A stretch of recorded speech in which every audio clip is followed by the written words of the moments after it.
C'est la visite des deux candidats à l'usine Whirlpool de Amiens. Puisque ce que les réseaux sociaux ont retenu de ces deux visites, c'est celle de Marine Le Pen, qui était clairement une visite très médiatique, puisque elle a pu prendre un bain de foule, se faire photographier, se faire filmer. Euh, et les réseaux sociaux ont beaucoup moins retenu celle d'Emmanuel Macron, qui pourtant a passé, je crois, près d'une heure et demie à discuter de l'avenir de l'usine avec les représentants syndicaux des salariés.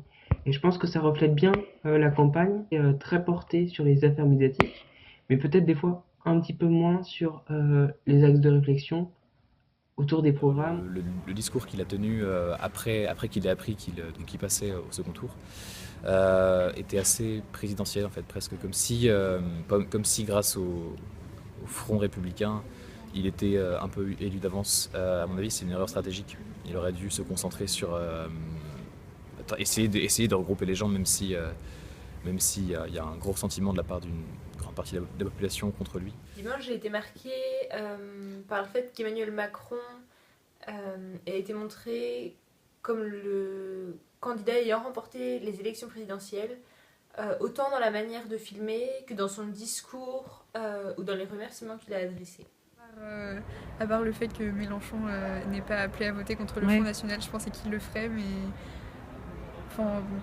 je suis de plus en plus mitigée du coup après coup sur Jean-Luc Mélenchon. Tu pensais qu'il appellerait clairement à voter oui, je pensais.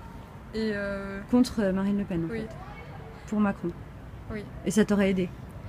Je sais pas pourquoi, mais d'un certain côté, j'aurais trouvé ça plus normal de sa part. Après, s'il est dans la même position que moi et qu'il a pas envie d'appeler les gens à voter pour Macron, c'est normal aussi, quoi. Entre Mélenchon et un ancien banquier de Rothschild, je pense pas qu'il y ait beaucoup de points communs. Et je sais toujours pas pour qui je vais voter. Extrêmement déçu par quoi? Extrêmement déçu que ce soit... Le Pen, je m'y attendais, mais j'avais encore un peu d'espoir que Mélenchon passe, au moins.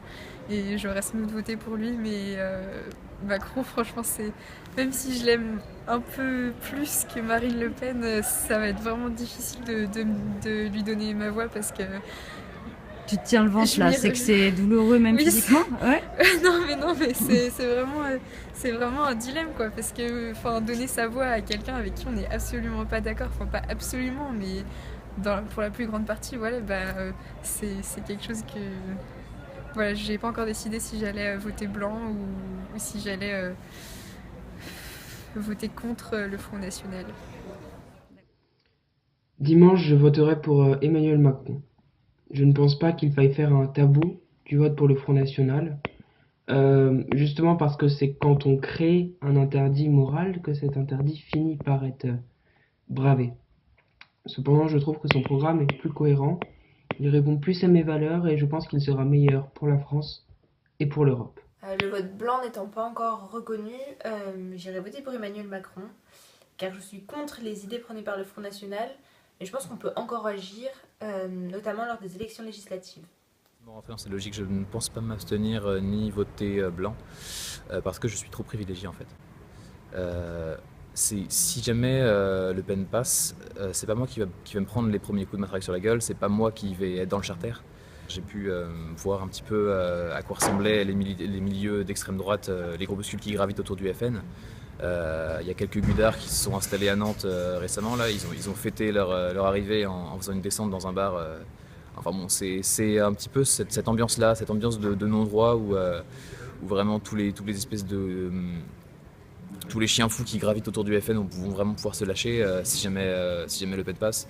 Ça va être vraiment une ambiance extrêmement violente et terrible. Et donc oui, je pense que je vais voter Macron, même si ça me dégoûte. Je préfère lutter contre un gouvernement Macron que contre un gouvernement Le Pen, c'est très triste à dire. Mais là, je suis vraiment dégoûté du résultat. Gentil, même peu importe qui gagne, je serai dégoûté, mais je préfère lutter contre un libéral que contre une fasciste.